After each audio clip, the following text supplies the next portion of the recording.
Hello there.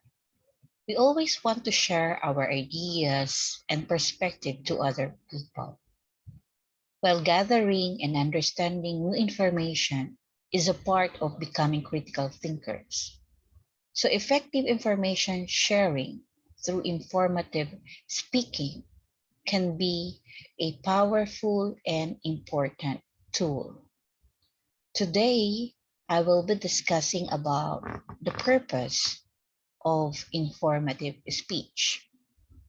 The purpose of informative speech is to share information that increases audience understanding around a topic that we have selected.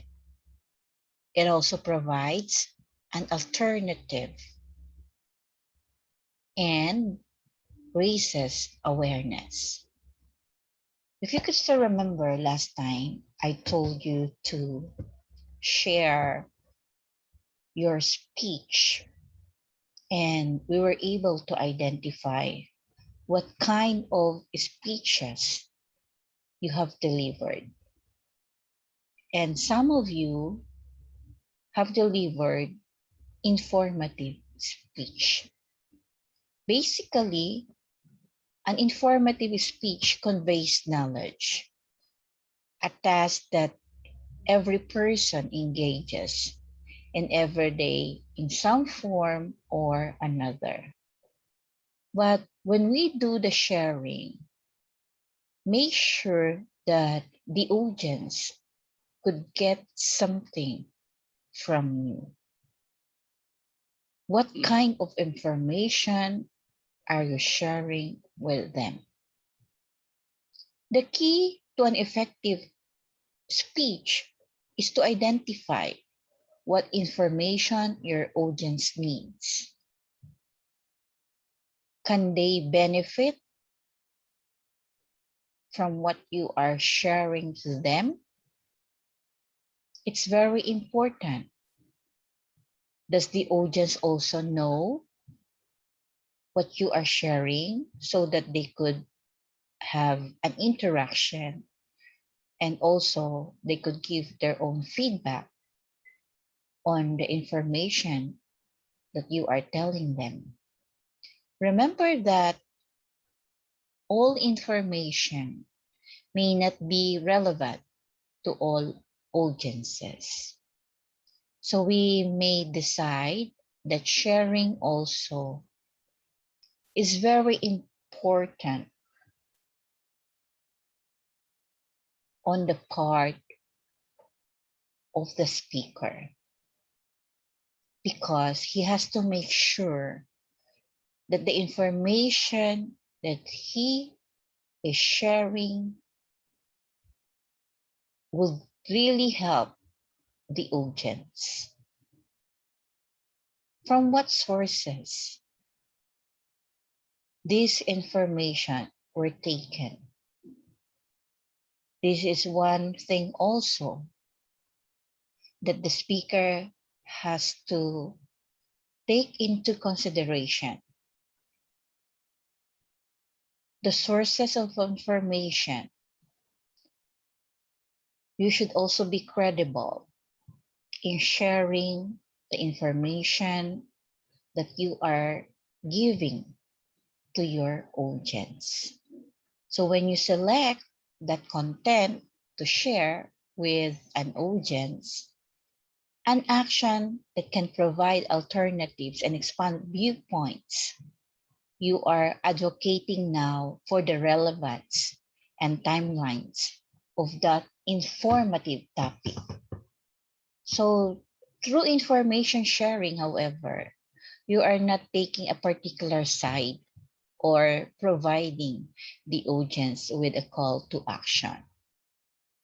In the informative speeches that you have shared, some of you really share a lot of ideas. There was an attempt to convince the audience, okay, to listen to you. But remember that informative speech is different from persuasive speech.